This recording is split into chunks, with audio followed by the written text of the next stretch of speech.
Hey guys, welcome to Swords and Stones. My name's Luke, and today we're doing the game setup and the first few couple of turns, just to get you familiar with the gameplay, to see how it plays, just step by step, really simple. There's a few things here. First of all, I wanted to say that this is a small table. This is not a dining room table. It's just got a piece of plywood on it with a bit of flocking and paintwork here and there. The first thing when you're having a game is decide what kind of map type you're having. Today we'll have the Great Plains map, which is basically no water, just a big open map with maybe some hills here and there. You make your own hills just as you make your table, just a little bit of MDF. That's one big hill, extra hill, you know, stick some, this is actually some bark from a tree that we had outside that my wife siliconed together. So that's a really cool little mountain, and it's got a hill leading up to impassable terrain, which are mountains. But I'm going to keep it really simple and just put these over here. Alright, so everything you need to play is in this Dark Days box. However, there is a couple of add-ons that are optional extras to increase the aesthetics of your game. And that's, first of all, the first thing you can do if you want to make your table look better is upgrade to the 3D resource sites. That instead of just the token picture of that, which is in the Dark Days box, you get the 3D model. You get this is the farm pack as well, everything you get in the farm pack. And that also replaces the tokens in the box there. But fear not, all of these exist in the box in just a cardboard token form. Because there is quite a bit of resin here, and it does take, and you know, everything costs money. So to keep it really cheap and accessible, tokens there, but today we're going to be replacing the tokens with the optional extras, the resource site pack and the farm pack. All right, let's begin. So I'm just going to put these to the side because we don't need the farms just yet. All right, so first things first, we open our box up. I've got a little table to the side. It's quite handy if playing games like that. So I can just remove that tray of models. And what we need is the rulebook to figure out what the hell we're doing, how we're setting this rulebook up. So, how we're setting this table up. So I'm just going to read exactly from the rulebook, and you'll see how quick it is and easy to set up. All right, let's read from the book. The following is a standard setup for most games. To begin a game, clear a table to play on. A standard dining room table is great for 2 players. Is the bare minimum for 2 players. However, smaller tables for single player games work fine. Every player gets a set amount of resources regardless of the size of the table, so it doesn't really matter, other than if you're playing on a real big table, the resource sites would be more spread out. Step number 1 is select the map type and place features. Like I said, we'll just play on the Great Plains map, and we're not going to have any terrain features here, so that's completely unnecessary. We're just going to keep it super simple. Okay, so we're not doing anything that. Second thing we place the resource sites. They are essential for harvesting for your kingdom. So next you must lay out your resource sites. The standard amount of each site is given below. However, map types can change how much you put in there and even how they're placed. But most game types are all like this. We have 8 forests. We have 6 stone outcrops. We have 5 iron, rusty, red, orangey iron, right, and 3 gold. Gold is very rare on the map. For multiplayer games, multiply the above amount by the number of players, so people add their kits together. However, you must remove D3 of each resource site per additional player. So we don't have any additional players here, it's just a single player game, so we get to use all of the resource sites. These sites may be added in a number of ways. You know, you choose. This is your game. It's open world, sandbox. You know, you're not going to stuff anything up majorly by, you know, fiddling with this. So first things first, you can use the coordinate system, which we're going to use today. The second is thematically. You know, like you can lay it out, you know, forests along rivers, or, you know, outcrops near mountain valleys, anything like that if you want. And the third way is however you damn well wish, because, you know, as long as you and whoever you're playing with can agree that's a cool, fair map, then go for it. There's no problem. And like I said, table size doesn't matter. You can have a super small table and, you know, smaller than this even, for just a single player, or I've even played 2 players on here, but it is a bit cramped. So wargamings work best. Anyway, that's enough on that. So we're going to be laying out these resource sites using the coord system. Set out 5 white dice, numbered 1 to 5, roughly evenly spaced down one side of the table, which is the y-axis, and we're going to do that. Then 6 black dice along the x-axis here. So we're creating this grid system that then we can roll off to see where we put them. All right, leave a small buffer zone of 2 inches around the edge of the table where no resource sites are placed.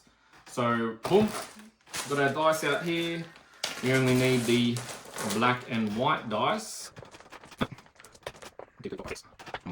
All right, put them back in the box while we're doing this. You can see I've already opened up all the tokens and put them in the bags there. In the small event that you need tokens, like indicator tokens or veteran tokens or stuff like that, it's all there. First of all, we're going to clear the table, so I'm going to get that off. That can go down there. This little handy box can go there. All right, so going down this side, white y-axis, 1, 2, 3. In between 3 and 4 should be the middle. 4, 5, 6. Let's just adjust them a little. You'll need to adjust them. You don't need to put these in super specifically, you know. You don't need to measure them, you know, it's fine. It'll work out, trust me. So there's 1, 1 right in the corner. If we roll 1, 1, it gets placed right there. 2, 3, there it is. 4, 5, 6. Oh, we're not very spread out here. Let's just fix it up there a bit more. It's going to be, the table is longer this way than it and shorter that way, so these are going to be different compared to that. The spacing is going to be different compared to that side. Boom, boom, boom, boom, boom. All right, now we're done. Now, next step. When placing the following sites, roll a white dice and a black dice together, the coord dice, to determine the x and y coordinates for its location. If you roll the same coord that already has sites present, place them together. If you roll to place a terrain feature on water or mountains or another terrain feature, place it on open ground as close to that coordinate as possible. All right, so let's do, first is the forest setup. Follow the coord dice and determine the position of a forest.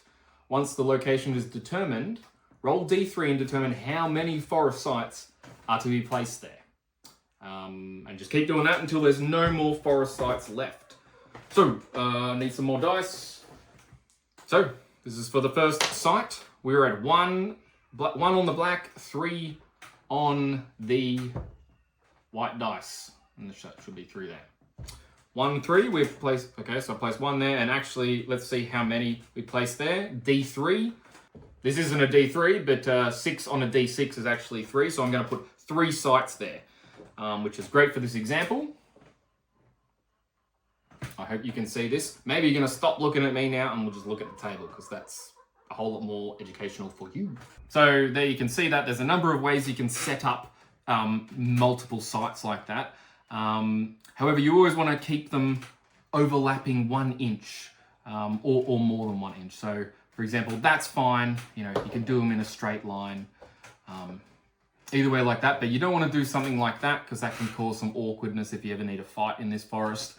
You want to have at least 1 inch connected. So we can do that. That's totally fine. Let's leave it like that. All right, so that's 3 forests. That's a big forest there. Let's roll again. 3 on the black, 2 on the white. So that would be there. And how many forests are going there? That's so 5 on a D6 is actually 3 on the D3. So we're putting 3 more sites there. Let's go like that. That is legal. You can turn these too. It doesn't have to be like square or anything like that. That's fine. We'll do that. We've got 2 more left. This is probably going to be placed. 1 and 3. Back in this spot here again. Boom, look at that. That's a real chunky forest there.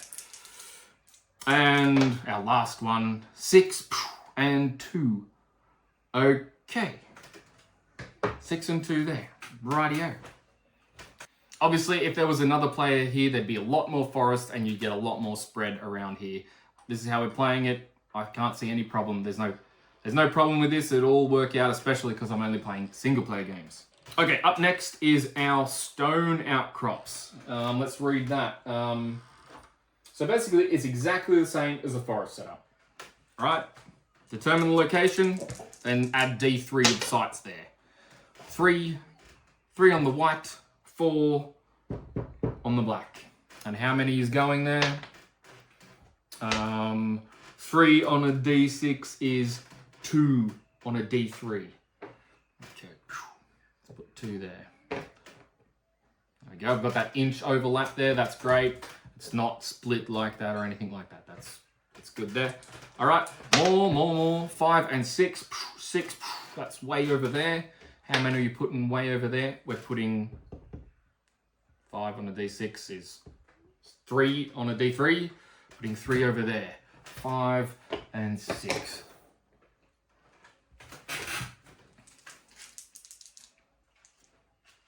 All right, we've got 1 left, which is going 6 and 4 right there. All right. Now, this is where it gets a bit different. We've got the special minerals, iron and gold. Iron is the same, however, no D3 is needed. Iron outcrops are always placed individually. All right, I'll show you how that works. So we grab 1, 2 on the white, 4 on the black. 2 on the white, 4 on the black. Leave an inch gap there. Let's try it again. We're only adding 1 there. I don't need to roll that D3. 2 and 2, 2 and 2. Right there. 2 and 6, way down there. Do that, because I can. Another one. 4 and 4, beautiful. That would be, oh no, not right in the map. Nearly right in the map. 4 and 4. Last one. 1 and 1. Boom. Okay. And now the gold. The gold is exactly the same as the iron. You only roll 1 at a time. 3 and 2. That would join this site. Let's put it there. There's nothing wrong with that. This whole thing, you can fight in forests and move in them and take advantage of them, and you can burn forests down, regrow forests. I've already mentioned that heaps. 2 and 5 over there. And the last gold outcrop is going 6 and 5, way over there. Boom, let's slide that right into there. That works. All right, so this is our table. We're done with the coord system. We're set up. The next thing to do is place your starting settlements. Once all terrain features and sites have been placed, assess the resource locations for fairness. All players should agree fairness of the map before placing stockpile locations. If not, pick that one resource and redo it. Sometimes it's just the roll of the dice, you know? That's how it is. It is very unlucky and very unlikely that all the forest could be in one section. If you and the other player want to play with that, that's fine. Otherwise, just pick up all the forests again and re-roll them. All right, so roll off to see who gets to place their stockpile first. If someone set up the map, then they place their stockpile last to ensure that fairness was kind of considered when it was placed. Place your stockpile. The stockpile is the center of your kingdom and thus should be appropriately placed to allow for buildings to expand around it. For competitive games, your stockpile must be within 6 of a table edge. All right, so we're just playing a solo mode, so there's no reason we can just choose anywhere on the table. And guess what? I'm going to choose right here. Got me gold. I've got everything close by. That is the perfect spot. If I was playing zombie apocalypse mode, you always want to go in the middle so you can kind of fight off zombies from all angles and not kind of be attacked from off the map. But anyway, okay. Stockpile locations determine map sections. You know, if there's 2 players, half of the map is their section and the other half of the map is your section. There's a little thing here how to work out for odd numbered teams and whatnot. But it's all my map section because I'm playing solo mode by myself. Right, each player may move a single resource site in their map section to anywhere else in their map section. So this is my whole map section, so I can just move anything anywhere. And what I'm going to do, I'm going to move this gold outcrop and put it in right there. Let's just... Oh, hang on, I didn't place my stockpile. All right, we've got to place the stockpile. Stockpile. They're a bit blind sometimes. There is our stockpile. Boom, right in the middle. Then we go to 3 villager units and your king or queen if you prefer. And obviously, male and female villager units are exactly the same, as is if you're using a king and a queen. So you can place them anywhere within 8. In contact with a resource site is highly recommended. So if you do this, once you're starting the game up, you want to position your guys to where you want to go first. I'm going to all go and harvest wood. Keep it simple. He can just chill there. The king, his job is just to oversee everything and represent you, the player on the on the table. So he doesn't do any of that heavy lifting stuff. All right, next, finalize the map. Okay, anywhere within 6 of a stockpile, we've done that. And declare to the table your king's name, kingdom name, and any faction, and the faction you are playing as. We're playing as the Avalonians, the kind of base faction. My king name, I'm King Luke, and my kingdom name is Lukesville. And the faction is the Avalonians, like I've already said. Finalize the map. Players may then paste their kingdom screens, right here, kingdom screen. This is to block your view, block opponent's view of your kingdom. But in single player games, we're just going to leave that there because that's it. On the inside of it is the quick reference guide.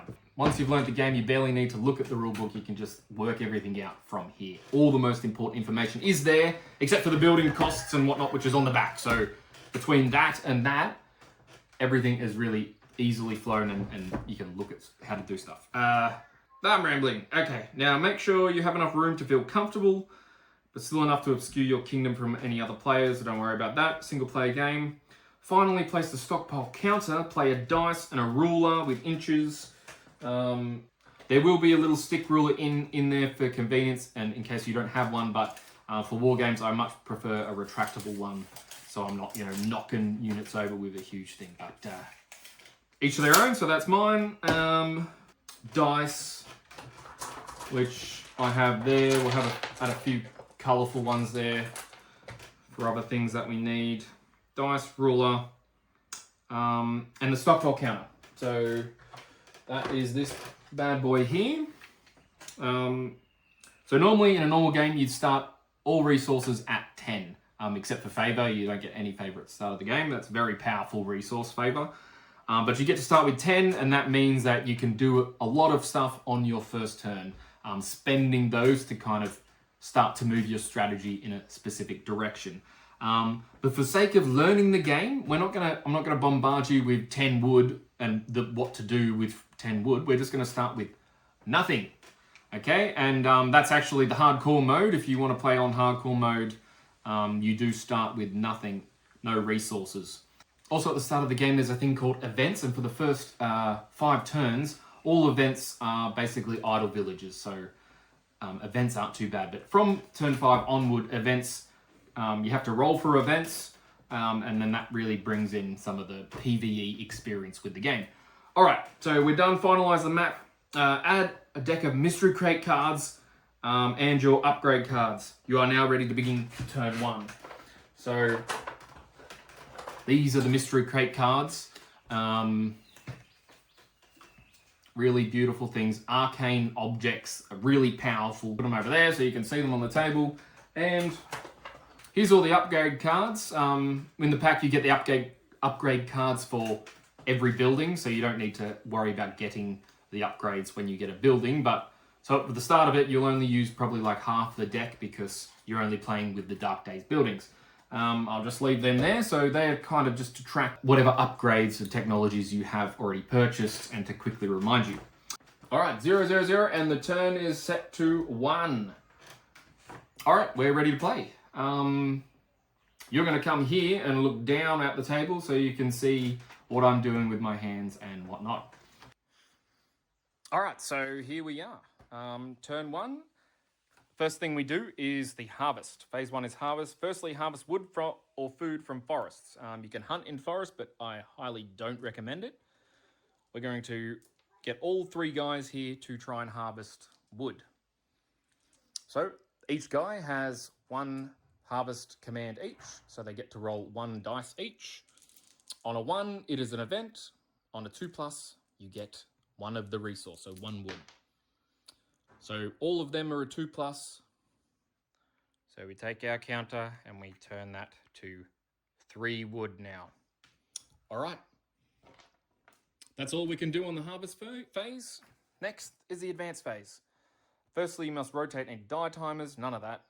Secondly, you must set upkeep, no upkeep because we haven't any military units. Third, you must rotate any build points. No, we haven't got that. Then you may complete any of the following in any order. This is what you want. You train units, place building foundations, or purchase upgrades and abilities. So what we are going to do is we're going to use that 3 wood that we just collected and build a farm. While you're learning the game, you should actually look at the actual entry in the rulebook and not just the quick reference guide because it can be confusing. All right, so we've got 2 build points, 1 toughness, 2 wounds. They require staff and they also take 3 wood. So we've got 3 wood, so we're going to spend our 3 wood and place a farm foundation with 2 build points. Back to 0 on the wood. A farm that I prepared earlier. Put the farm right there. And you use a coloured dice to indicate that it has build points required there. All right, that's all I can do in my advanced phase. Nothing else happens. This is the start of the game, right? The last thing we do is, we can look over here quickly, move and combat, but we'll go back to the start. Move and combat, move units, fight in melee, shooting, and then increase the turn number. All right, move units. What I really want to do is I really want to build this farm. So I'm going to move 2 of my units. Each unit has a movement value. All units that move with their feet only move 6 inches, can only move 6 inches per turn. So technically, to move a unit, you should turn it in the way it was going to go, pivot, move it up the acquired amount. So I'm going to move him up 4. And then you get a free to pivot, and he's just going to pivot in there. So they're in contact there. That villager can begin work on that farm. If I just leave 1 villager unit doing that there, that's going to take 2 turns. Okay, but I want to get it up quickly because I need to start getting food to get more villagers to start getting this ball rolling. So I'm going to move that 2nd villager over there. And again, I know that he's going there, but we're just going to turn and pivot him. He's going to move up 5. Touch there, and then the free to pivot. He's going to move flush in with that resource site. Okay, boom. I'll just move her over there, and he can just go for a walk there. There's no purpose in moving him. You want to keep him close because he has a special. The king's special ability is to kind of negate 1 event per turn. So you always want to keep him close. Oh my goodness! Look how long my arm looks there. I swear I've got normal length arms. All right, so that's turn 1 over. We're going to go to now. We're up to turn 2, and we're going to roll to harvest. First, you want to always make sure that you harvest in this order. That just helps you. Remember what you've already done. If you always do forests, then outcrops, then farms, then you're going to remember if you've done things or not. So forest, 1 unit at the forest, successfully harvest 1 wood. 1 wood added there. We have, they're not harvesting yet. This is still a building foundation. So that's it. That's all I can do on this turn, this phase. Harvest phase over, onto the advanced. So at the start of this advanced phase, there's 3 compulsory things that you must do. Rotate dice timers, deduct upkeep, and rotate build points and staff. So here I've got 2 units on the 1 farm. That 2 gets rotated down to 0, and hence the farm is constructed. But someone actually needs to work on this farm to keep working and tend to it 24/7 pretty much. So to make this farm operational, it needs 1 villager unit as staff. So 1 villager unit in contact is removed as staff. I'll just place them back in the box. All right, so that farm is now operational. If you ever want to take that villager out of the farm, you can do that. However, you don't get to roll on the farm, right? a building that is unstaffed, and technically a farm is still a building that is unstaffed, you can't use it, pretty much. And enemy units can take it for themselves, so try not to unstaff buildings unless you really need to. All right, then we're up to the move phase. We're done here, so he's just going to move back onto the wood. All right, new turn, turn 3. Away we go again. We got our 2 woods. They are both successful. Brings our wood to 3. And now we have our farm. Even though there's not a villager there, it is operational. We haven't got a non-operational token there. So we roll for food. For farm harvest, all rolls of a 2+ indicate a success and 1 indicates an event. We've had no 1 so far. Maybe I'll need to edit a 1 into the video. But anyway, so we got 1 food. Hurrah. Probably turnips or something. Don't get too excited. All right, I'm not moving anything. On to the next turn. Turn 4. Here we go. Harvest. Boom, 2 6s. 2 successful woods.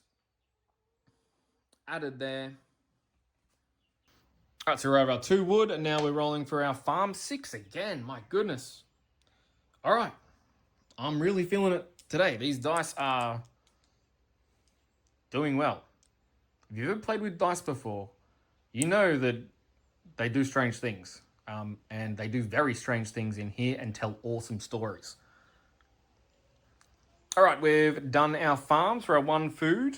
Into the advance, we have no timers, no upkeep, and no build points. We have 2 food, but we need actually 3 food for a villager. So we're just going to have to play through 1 more turn. So let's end the turn, and we're going up to turn 5. All right. Harvest. Turn 5, harvest. These 2 are going to roll for wood again. Boom, 2 wood added. That takes our wood up to 5. And then, whoops, let's just say that rolled a 1, because I haven't showed you it and we're about to get out. So 1 means that farm harvest was unsuccessful, and you must roll on the event table now. Okay, so normally you would roll 3d6 and consult the table. What do we get there? 11. 11 was a minor food spoilage and you'd lose 1 food. But because it is before turn 5, all events are actually a thing called idle villages, which means that it didn't harvest and nothing happened. All right, so that's unfortunate. We did not harvest any food. However, nothing bad happened, but also nothing good happened. Events aren't always bad. You can still find really cool things with the events tables. I'm not going to spoil this. You can look. The events aren't meant to be spoiled. They're fun things. All right. So I didn't get any food then, so we still have not enough to buy a villager, so we're just going to skip the turn. 6. All right, now the training wheels are off regarding the events. Any 1s I'm going to have to roll actually on the table for. So let's do this again. We're going to roll 2 harvest die. Poof. No events again, wood up to 7. Now this farm is going to perform... All right, so we've actually rolled a legit event, and because it is turn 6, no longer turn 5 or below, we have to roll 3 dice and consult the table. 7. All right, what the hell is 7? 7 is worms. Oh, shit. D3 of your farms are destroyed and their staff eaten to a worm incursion. Or you must immediately place a worm unit in contact with the farm closest to your stockpile. Because I only have 1, so here you get you get a choice. I'm going to go D3 farms are destroyed, because at the moment, I don't like the chances of my king fighting a worm. Worms aren't that hard to kill, but you do need a couple of military units just to stop them from chewing through all of your farms. So I'm going to take the lesser and go D3 farms are destroyed. D3... that is a 3 on it if we were rolling a D3. So all my farms are gone.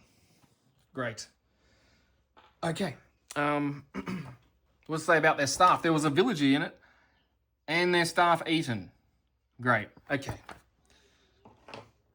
All right. That's all right. That's okay. That's okay.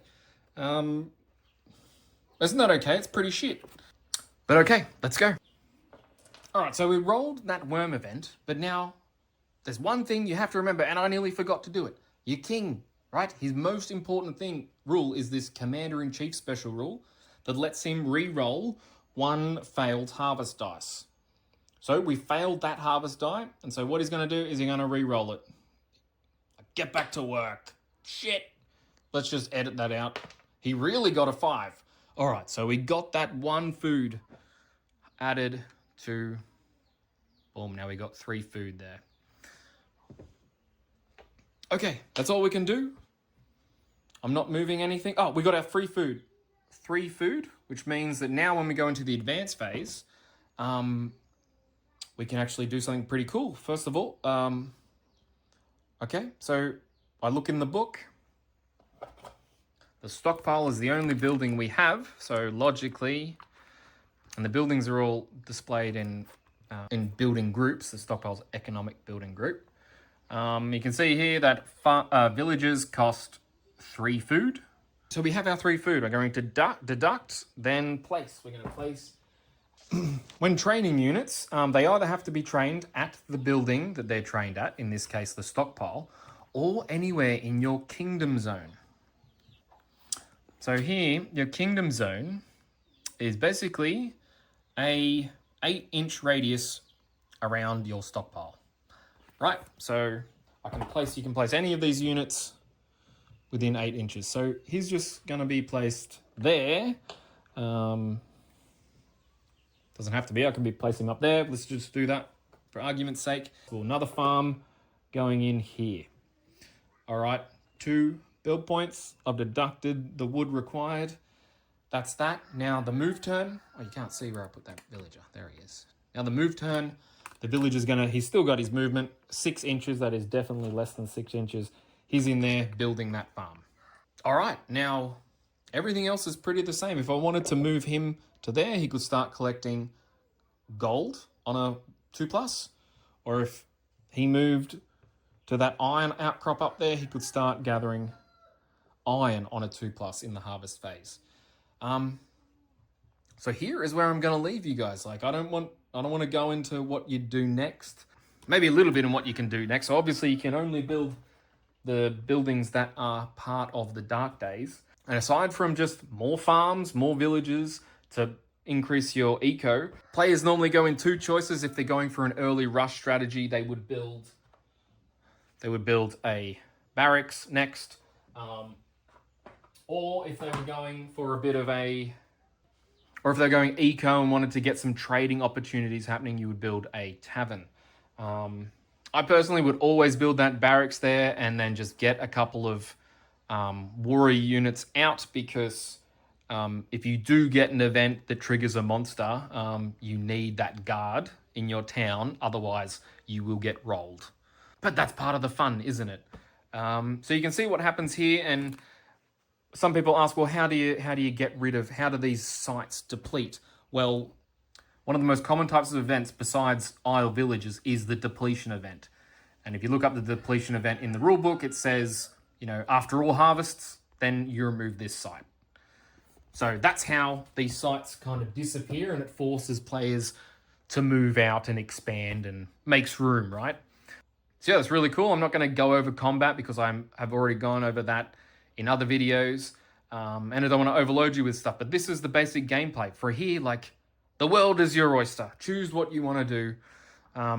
Of course, you are limited with the Dark Days, with what kind of buildings you can place. But there's still a whole lot of other things that, you can build. And yeah. Okay, guys, so thanks so much for watching the setup and initial gameplay. You should have a really good idea. It's not hard, right? There's a lot of depth. There's a lot of thickness in that rule book of stuff you can do if you want to.